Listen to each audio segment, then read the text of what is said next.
De quanta terra um homem precisa? Leon Tolstói.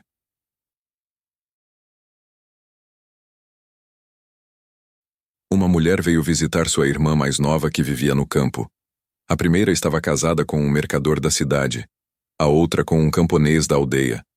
Quando estavam a tomar o chá, começou a mais velha a gabar a vida da cidade, dizendo que se vivia por lá com todo o conforto, que toda a gente andava bem arranjada, que as filhas tinham vestidos lindíssimos, que se bebiam e comiam coisas magníficas e que se ia ao teatro, a passeios e a festas. A irmã mais nova, um pouco despeitada, mostrou todos os inconvenientes da vida do comércio e exaltou as vantagens da existência dos camponeses. Não trocaria a minha vida pela vossa.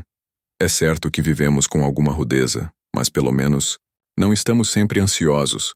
Vocês vivem com mais conforto e mais elegância. Mas ganham muitas vezes mais do que precisam e estão sempre em riscos de perder tudo. Lá diz o ditado: estão juntos na merca o ganho e a perca. Quem está rico num dia pode no dia seguinte andar a pedir pão pelas portas. A nossa vida é mais segura. Se não é farta, é pelo menos comprida. Nunca seremos ricos, mas sempre teremos bastante que comer. A irmã mais velha replicou com zombaria. Bastante? Sim, bastante, se vocês se contentarem com a vida dos porcos e das vitelas. Que sabem vocês de elegância e de boas maneiras? Por mais que o teu marido trabalhe como um escravo, vocês hão de morrer como têm vivido, num monte de estrume. E os vossos filhos na mesma. Bem, e depois? Retorquiu-lhe a outra.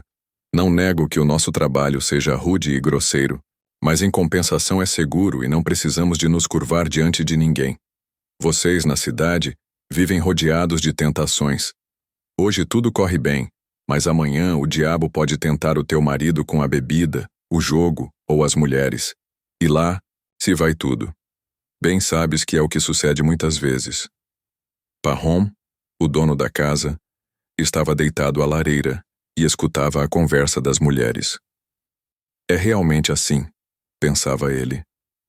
Os lavradores ocupados desde meninos no amanho da terra não têm tempo para pensar em tolices.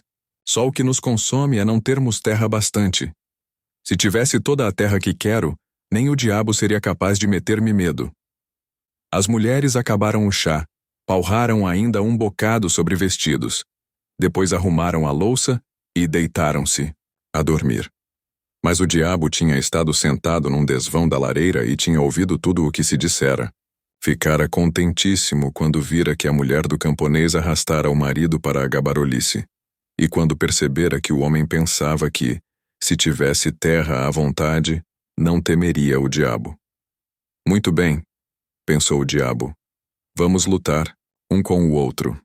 Dou-te toda a terra que quiseres e há de ser por essa terra que te hei de apanhar. Perto da aldeia vivia uma senhora, pequena proprietária, que possuía um terreno de cerca de 120 hectares. Tinha mantido sempre com os camponeses excelentes relações, até o dia em que tomou como feitor um antigo soldado que se pôs a multar toda a gente. Por mais cuidado que Parrom tivesse, ora um cavalo lhe fugia para os campos de aveia da senhora, ora uma vaca ia para os jardins, ora as vitelas andavam pelos prados, e a multa lá vinha. Parrom pagava, resmungava e, irritado, tratava mal a família. Todo o verão, o camponês teve conflitos com o feitor e só o alegrou a chegada do inverno em que o gado tinha de ir para o estábulo. Dava-lhe a ração de má vontade, mas ao menos estava livre de sustos. Durante o inverno, correu que a senhora ia vender as terras e que o estalajadeiro se preparava para lhe as comprar. Toda a aldeia ficou alarmada.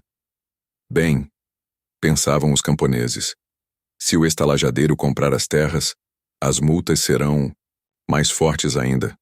O caso é sério. Foram então, em nome da comuna, pedir à senhora que não vendesse as terras ao estalajadeiro, porque estavam dispostos a pagar-lhe melhor. A senhora concordou e os camponeses reuniram-se para que o campo fosse comprado por todos e cultivado por todos. Houve 2 assembleias, mas o diabo semeava a discórdia e não chegaram a nenhuma combinação. Cada um compraria a terra que pudesse. A senhora acedeu de novo. Parrom ouviu dizer que seu vizinho ia comprar 20 hectares e que a proprietária receberia metade em dinheiro e esperaria 1 ano pela outra metade. Sentiu inveja e pensou: ora, vejam isto, vão comprar toda a terra e eu não apanho nenhuma. Falou depois a mulher: toda a gente está a comprar terras, vamos nós comprar também uns 10 hectares. A vida assim é impossível, o feitor mata-nos com multas. A mulher concordou e consideraram sobre a maneira de realizar o seu desejo. Tinham uns 100 rublos de parte. Venderam um potro e metade das abelhas.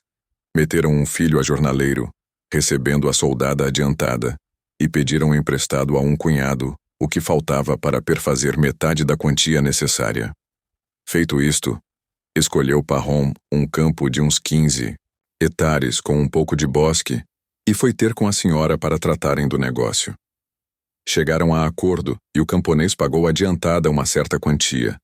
Depois foram à cidade e assinaram a escritura em que ficava estabelecido pagar ele logo metade da quantia e entregar o resto dentro de 2 anos. Agora tinha Parrom terra sua. Pediu sementes emprestadas, semeou-as na terra que comprara. Como a colheita foi boa, pôde dentro de 1 ano pagar ao cunhado e à senhora. Tornou-se assim proprietário, lavrando e semeando a sua terra, fazendo feno na sua terra, abatendo as suas árvores, alimentando o seu gado nos seus pastos. Sentia-se cheio de contentamento quando ia lavrar, ou olhava para os trigais, ou para os prados. A erva que ali crescia e as flores que ali desabrochavam pareciam-lhe diferentes de todas as outras. A princípio, parecera-lhe que a sua terra era igual a qualquer outra. Agora, porém, via-a totalmente diversa. O contentamento de Parrom teria sido completo se os vizinhos não lhe atravessassem as searas e os prados. Falou-lhes muito delicadamente, mas os homens continuaram. Umas vezes, eram os pastores da comuna que deixavam ir as vacas para as suas pastagens, outras vezes os cavalos que se soltavam à noite e lhe iam para as searas. Parrom enxotava-os, perdoava aos donos e, durante muito tempo, não fez queixa de ninguém. Por fim, perdeu a paciência e queixou-se ao tribunal. Bem sabia que era a falta de terra dos camponeses e não qualquer má intenção que os fazia proceder daquele modo, mas pensava: se não tomo cuidado, dão-me cabo de tudo, tenho que lhes dar uma lição. Foi o que fez. Deu-lhes uma lição, depois segunda, e 2 ou 3 camponeses foram multados. Ao fim de certo tempo, os vizinhos tinham-lhe raiva, e era de propósito que lhe metiam o gado pelas terras. Houve mesmo um que, uma noite, lhe cortou 5 limoeiros para lhes tirar a casca. Parrom passou pelo bosque e viu umas coisas brancas. Aproximou-se e deu com os troncos sem casca estendidos no chão. Quase ao lado estavam os cepos. Parrom, furioso, pensou: já bastaria para mal que este patife tivesse cortado uma árvore. Aqui e além. Mas foi logo uma fila inteira. Ah, se o apanho! Pôs-se a ver quem poderia ter sido. Finalmente disse consigo: deve ter sido o Simão. Ninguém mais ia fazer uma coisa destas. Deu uma volta pelas propriedades de Simão, mas nada viu, e só arranjou a zangar-se com o vizinho. Tinha, no entanto, a certeza que era ele, e apresentou queixa. Simão foi chamado, julgado e absolvido porque não havia provas. Parrom ficou ainda mais furioso e voltou-se contra os juízes. A gatunagem unta-vos as mãos. Se aqui houvesse vergonha, não iam os ladrões em paz. As zangas com os juízes e com os vizinhos trouxeram como resultado ameaças de lhe queimarem a casa. Parrom tinha mais terra do que dantes, mas vivia muito pior. E foi por esta altura que se levantou o rumor de que muita gente ia sair da terra. Por mim não tenho que me mexer, pensou Parrom. Mas se os outros se fossem embora, haveria mais terra para nós. Havia de comprá-la e de arredondar a minha pequena propriedade. Então é que era viver à farta. Assim, ainda, estou muito apertado. Estava um dia Parrom sentado em casa quando calhou de entrar um camponês que ia de viagem. Deu-lhe licença para passar ali a noite, e à ceia puseram-se de conversa. Parrom perguntou-lhe de onde vinha, e o forasteiro respondeu que de além do Volga, onde tinha estado a trabalhar. Depois disse o homem que havia muita gente que se estava a fixar por aqueles lados, mesmo lavradores da sua aldeia. Tinham entrado na comuna e obtinham 75 hectares. A terra era tão boa que o centeio crescia à altura de um cavalo, e era tão basto que com meia dúzia de foiçadas se fazia um feixe. Havia um camponês que tinha chegado de mãos a abanar e possuía agora 6 cavalos e 2 vacas. O peito de Parrom inflamava-se de cobiça. Para que hei de eu continuar, neste buraco se noutra parte se pode viver tão bem? Vou vender tudo e, com o dinheiro, vou começar a vida de novo. Aqui há muita gente e sempre estou a brigar. Mas primeiro, vou eu mesmo saber as coisas ao certo.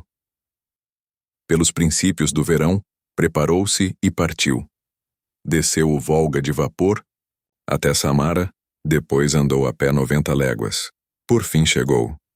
Era exatamente o que o forasteiro tinha dito. Os camponeses tinham imensa terra. Cada homem possuía os 75 hectares que a comuna lhe dera, e se tivesse dinheiro, podia comprar as terras que quisesse, a 3 rublos o hectare. Informado de tudo o que queria saber, voltou Parrom à casa no outono e começou a vender o que lhe pertencia.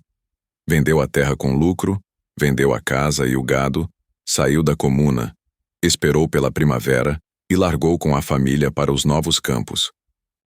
Logo que chegaram à nova residência, pediu Parrom que o admitissem na comuna de uma grande aldeia. Tratou com os dirigentes e deram-lhe os documentos necessários. Depois, concederam-lhe 5 talhões de terra para ele e para o filho. Isto é 375 hectares em campos diferentes, além do direito aos pastos comuns. Parrom construiu as casas precisas e comprou gado. Só de terra da comuna, tinha ele 3 vezes mais do que dantes, e toda ela era excelente para trigo. Estava incomparavelmente melhor, com terra de cultivo e de pastagem, e podia ter as cabeças de gado que quisesse.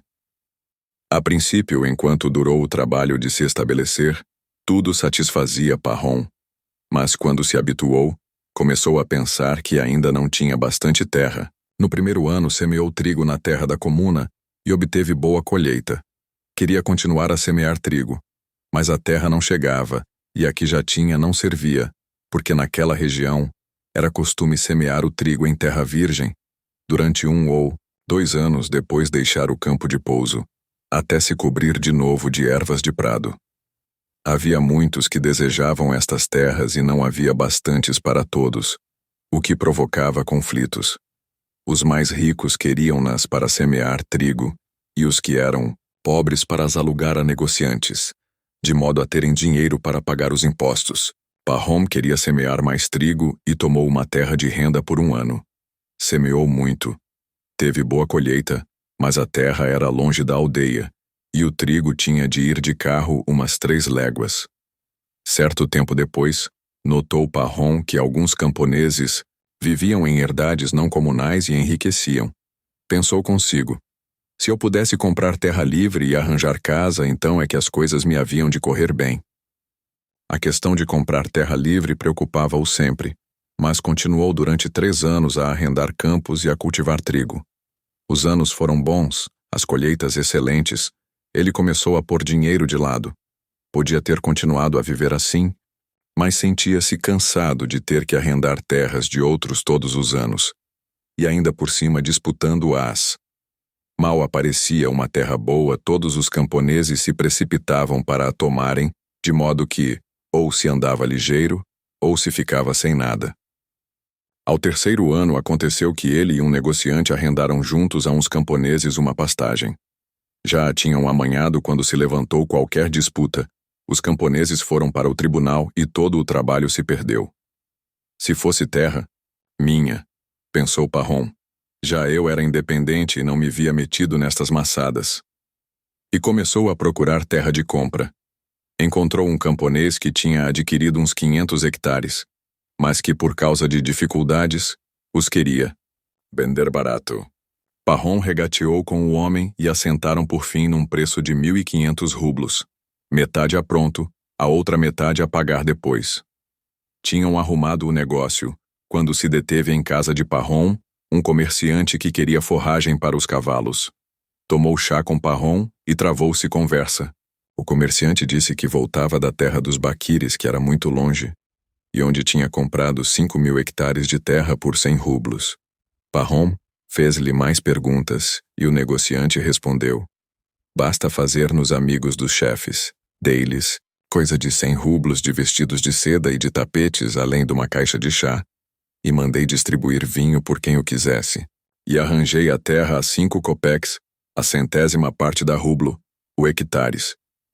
E mostrando a Pahom as escrituras, acrescentou: a terra é perto de um rio, e toda ela virgem.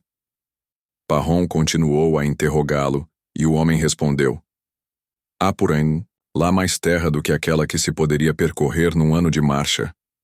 E toda ela pertence aos Baquires. São como cordeirinhos, e arranja-se a terra que se quer, quase de graça. Bem, pensou Pahom, para que hei de eu, com os meus 1.000 rublos, arranjar para os 500 hectares e aguentar ainda por cima com uma dívida? Na outra terra compro 10 vezes mais, e pelo mesmo dinheiro. Perguntou Pahom como poderia ir até estas outras terras, e logo que o negociante o deixou, preparou-se para empreender a viagem.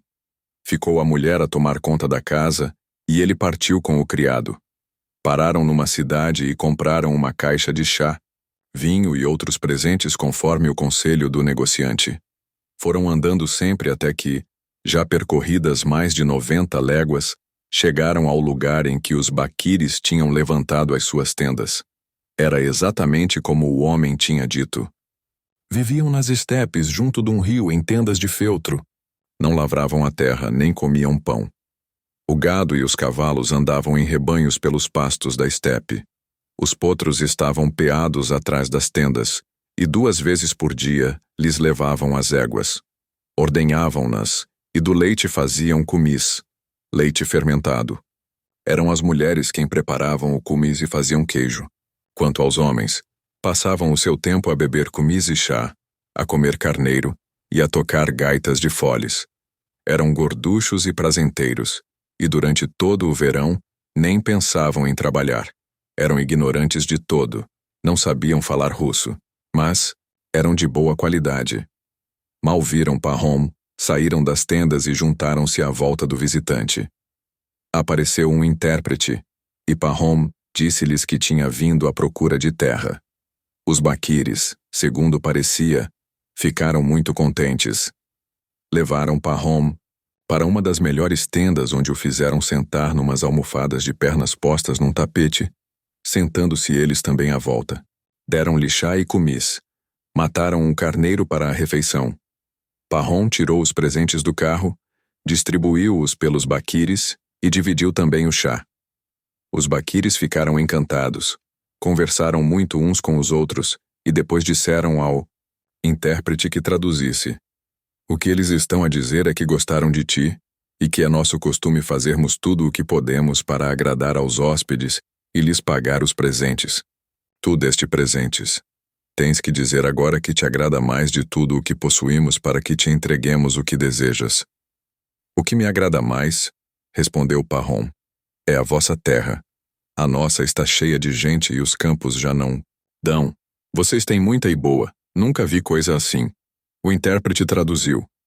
Os Baquires falaram um bocado sem que Pahom compreendesse o que diziam, mas percebeu que estavam muito divertidos e viu que gritavam e se riam. Depois se calaram e olharam para Pahom, enquanto o intérprete dizia: o que eles me mandam dizer é que em troca dos teus presentes te darão a terra que quiseres. É só apontá-la a dedo. Os Baquires puseram-se outra vez a falar e discutiram. Pahom perguntou o motivo da discussão e o intérprete respondeu que uns eram de opinião de que não deviam resolver nada na ausência do chefe e outros que não havia necessidade de esperarem que voltasse. Enquanto os Baquires discutiam, entrou um homem com um barrete de pele de raposa. Todos se levantaram em silêncio e o intérprete disse: é o chefe. Parrom foi logo buscar o melhor vestuário e 5 libras de chá e ofereceu tudo ao chefe. O chefe aceitou, sentou-se no lugar de honra, e os baquires começaram a contar-lhe qualquer coisa. O chefe escutou, depois fez um sinal com a cabeça para que se calassem e, dirigindo-se a Parrom, disse-lhe em russo: está bem. Escolhe a terra que queres. Há bastante por aí. A que eu quiser, pensou Parrom. Como é isso possível? Tenho que fazer uma escritura para que não voltem com a palavra atrás. Depois disse alto: muito obrigado pelas suas boas palavras. Os senhores têm muita terra, e eu só quero uma parte. Mas que seja bem minha. Podiam talvez medi-la e entregá-la, a morrer e viver. Os senhores que são bons dão-me, mas os vossos filhos poderiam querer tirar-me. Tens razão, disse o chefe. Vamos doar-te a terra. Soube que esteve cá um negociante, continuou Parrom, e que os senhores lhe deram umas terras com os papéis assinados. Era assim que eu gostava. O chefe compreendeu. Bem, isso é fácil. Temos aí um escrivão e podemos ir à cidade para ficar tudo em ordem. E o preço? Perguntou Parrom. O nosso preço é sempre o mesmo, 1000 rublos por dia. Por dia? Que medida é essa? Quantos hectares? Não sabemos. Vendemos terra a dia. Fica a pertencer-te toda a terra a que puderes dar volta a pé num dia. E são 1000 rublos por dia. Parrom ficou surpreendido. Mas num dia pode-se andar muito. O chefe riu-se. Pois será toda tua, com uma condição. Se não voltares no mesmo dia ao ponto donde partiste, perdes o dinheiro. Mas como hei de eu marcar o caminho? Vamos ao sítio que te agradar e ali ficamos. Tu começas a andar com uma pá. Onde achares necessário fazes um sinal. A cada volta cavas um buraco e empilhas os torrões. Depois nós vamos com um arado de buraco a buraco. Podes dar a volta que quiseres, mas antes do sol posto tens que voltar. Toda a terra que rodeares será tua. Parrom ficou contentíssimo e decidiu-se partir na manhã seguinte. Falaram ainda um bocado. Depois beberam mais cumis, comeram mais carneiro, tomaram mais chá. Em seguida, caiu a noite. Deram a Parrom uma cama de penas e os baquires dispersaram-se, depois de terem combinado reunir-se ao romper da madrugada e cavalgar antes que o sol nascesse. Parrom estava deitado, mas não podia dormir a pensar na terra. Que bom bocado vou marcar, pensava ele. Faço bem 10 léguas por dia, os dias são compridos, e dentro de 10 léguas quanta terra. Vendo a pior ou arrendo-a a camponeses, e faço uma herdade na melhor. Compro 2 juntas e arranjo 2 jornaleiros. Ponho aí 60 hectares a campo, o resto a pastagens. Ficou acordado toda a noite e só dormitou pela madrugada. Mal fechava os olhos, teve um sonho. Sonhou que estava deitado na tenda e que ouvia fora uma espécie de cacarejo. Pôs-se a pensar o que seria e resolveu sair. Viu então o chefe dos baquires a rir-se como um doido de mãos na barriga. Parrom aproximou-se e perguntou: de que se está a rir? Mas viu que já não era o chefe. Era o negociante que tinha ido à sua casa e lhe falara da terra. Ia Parrom a perguntar-lhe: está aqui há muito? Quando viu que já não era o negociante. Era o camponês que regressava do Volga. Nem era o camponês, era o próprio diabo, com cascos e cornos, sentado a cacarejar. Diante dele estava um homem descalço, deitado no chão, só com umas calças e uma camisa. E Parrom sonhou que olhava mais atentamente, para ver que homem era aquele ali deitado, e via que estava morto e que era ele próprio. Acordou cheio de horror. Que sonho mais estranho, pensou ele. Olhou em volta e viu pela abertura da tenda que a manhã rompia. É tempo de os ir acordar, já devíamos estar de abalada. Levantou-se, acordou o criado que estava a dormir no carro e mandou-o aparelhar. Depois foi chamar os baquires. Vamos para a estepe medir a terra. Os baquires levantaram-se, juntaram-se e o chefe apareceu também. Depois, beberam cumissuá e ofereceram chá a Parrom, mas ele não quis esperar mais. Se querem ir, vamos, já é tempo. Os baquires aprontaram-se e partiram. Uns iam a cavalo, outros de carro. Parrom ia no seu carrinho com o criado e uma pá. Quando chegaram à estepe, já se via no céu o rosado da aurora. Subiram a um cabeço, a que os baquires chamavam Chican, e apeando-se dos carros e dos cavalos, juntaram-se num sítio. O chefe veio ter com Parrom e, estendendo o braço para a planície, "Olha para isto", disse ele. "Tudo o que vês é nosso. Poderás ficar com o que quiseres." Os olhos de Parrom rebrilharam. Era tudo terra virgem, plana como a palma da mão, negra como semente de papoila, e as diferentes espécies de erva cresciam à altura do peito. O chefe tirou o barrete de pele de raposa, colocou-o no chão e disse: "O sinal é este. Partes daqui e voltas aqui. É tua toda a terra a que deres volta." Parrom puxou do dinheiro e pô-lo no barrete. Depois tirou o casaco e ficou em colete. Desapertou o cinto e ajustou-o logo por baixo do estômago. Pôs um saquinho de pão ao peito, atou um cantil de água ao cinto, puxou os canos das botas, pediu a pá ao criado e ficou pronto a largar. Considerou por alguns momentos sobre o caminho que havia de tomar, mas era uma tentação por toda a parte. "Não faz mal", concluiu. "Vou para o nascente." Voltou-se para leste, espreguiçou-se e esperou que o sol aparecesse acima, do horizonte. "Não há tempo a perder", disse ele, "e é melhor ir já pela fresquinha." Mal apareceu o primeiro raio de sol, desceu Parrom a colina, de pá ao ombro. Nem ia devagar, nem depressa. Ao fim de 1 quilômetro parou, fez um buraco e pôs os torrões uns sobre os outros. Depois continuou, e como ia aquecendo, apressou o passo. Ao fim de um certo tempo, fez outra cova. Parrom olhou para trás. A colina estava distintamente iluminada pelo sol, e viam-se os baquires e os aros cintilantes das rodas. Parrom calculou que teria andado 1 légua. Como o calor apertava, tirou o colete, pô-lo ao ombro e continuou a caminhar. Estava quente a valer, olhou para o sol e viu que eram horas de pensar no almoço. "A primeira tirada está feita, mas posso ainda fazer mais 3 porque é cedo para voltar. O que tenho é de tirar as botas." Sentou-se, descalçou as botas, pendurou-as ao cinto e continuou. Agora, andava à vontade. "Mais 1 léguazita", pensou ele. "Depois volto para a esquerda. Este bocado é tão bom que era uma pena perdê-lo. Quanto mais se anda, melhor a terra parece." Avançou à direita durante algum tempo e quando olhou à volta viu que a colina mal se enxergava e que os baquires pareciam formiguinhas. E havia qualquer coisa que brilhava. "Já andei bastante para este lado", pensou Parrom. "É tempo de voltar, e já estou a suar e com sede."